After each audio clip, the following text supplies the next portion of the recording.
Dans un petit village de pêcheurs sur la côte camerounaise, la mer est à la fois une source de vie et de légende.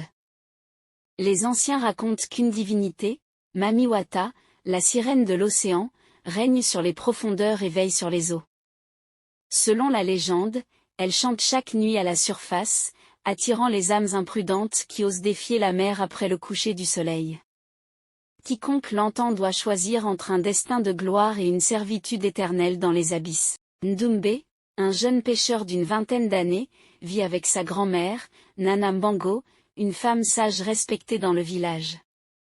Depuis son enfance, il a entendu parler de Mami Wata et des dangers de la mer la nuit, mais il a du mal à y croire. Le village est pauvre, et Ndumbe rêve d'une vie meilleure, de bateaux remplis de poissons, et d'assez de richesses pour quitter la petite communauté.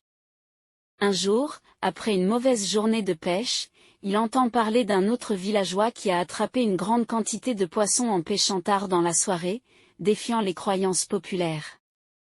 Cet homme est revenu avec des filets pleins, mais depuis, il ne parle plus, comme s'il avait perdu la voix. Ndumbe pense que ces histoires sont exagérées et décide qu'il prendra son bateau la nuit suivante pour pêcher en mer. Ce soir-là, alors que le soleil disparaît à l'horizon, Nana Mbango aperçoit Ndumbe préparant ses filets. Inquiète, elle lui raconte à nouveau l'histoire de Mami Wata. Elle chante pour ceux qui osent braver la nuit. Son chant est doux comme le vent, mais c'est une mélodie de mort. Tu ne reviendras jamais si tu l'écoutes. N'oublie jamais les mots que je t'ai appris si tu te trouves en danger, ils sont ta seule protection. Malgré ces avertissements, Ndumbe est déterminé. Il part seul, sous le regard inquiet de sa grand-mère, et s'éloigne de la côte. La nuit est calme au début. Le ciel est clair, et les étoiles brillent au-dessus de lui. Ndumbe commence à jeter ses filets, espérant prouver à tout le monde que les vieilles histoires ne sont que des superstitions. Mais soudain, le vent change, et les vagues se soulèvent. Au loin, un chant s'élève, doux et hypnotisant, résonnant à travers la mer. Les vagues commencent à se mouvoir étrangement, et des courants invisibles semblent tirer son bateau vers le large. Le chant devient plus fort, et Ndumbe se sent irrésistiblement attiré. L'eau sous son bateau s'ouvre doucement, révélant une silhouette qui émerge lentement, Mami Wata. Elle est à la fois belle et terrifiante, mi-femme, mi-poisson. Sa chevelure noire flotte autour d'elle comme une aura, et ses yeux brillent d'une lumière surnaturelle. Mami Wata s'approche du bateau avec grâce et puissance, entourée de poissons lumineux. Elle parle à Ndumbe d'une voix douce mais inquiétante, lui offrant des trésors inestimables en échange de sa loyauté éternelle. Elle promet richesse, succès, et une vie de gloire s'il accepte de rester avec elle sous l'océan. Tout ce que tu désires, je peux te l'offrir, murmure-t-elle. L'or, les poissons en abondance, le pouvoir.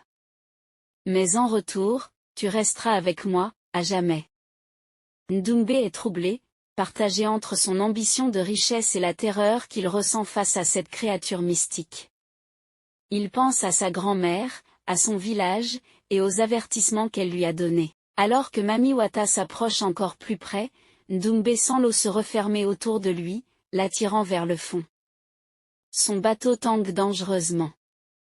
Il se rappelle soudainement les paroles de sa grand-mère, la prière ancienne qu'elle lui a apprise pour se protéger des esprits marins. Il commence à les murmurer. Ô mer, écoute le vent et laisse l'homme retourner chez les siens. Que les esprits des ancêtres me guident à terre. La prière résonne dans l'air. Les vagues ralentissent, et Mami Wata recule légèrement, surprise. L'océan semble répondre à ces mots anciens, et le chant envoûtant s'éteint peu à peu. Mami Wata, furieuse mais respectueuse des anciens rites, s'éloigne, disparaissant sous les vagues. La mer redevient calme, et Ndumbe retrouve le contrôle de son bateau. Épuisé mais vivant, Ndumbe rentre au village à l'aube. Les pêcheurs le voient revenir, et sa grand-mère l'attend sur la plage. Il raconte son aventure à Nana Mbango, et bien qu'il n'ait rien ramené de sa sortie nocturne, il comprend désormais la valeur des légendes et du respect des forces qui dépassent la compréhension humaine. Il décide de partager son histoire avec les autres villageois, non pas comme une leçon sur la richesse, mais comme un rappel des limites humaines et de l'importance des traditions et des croyances ancestrales.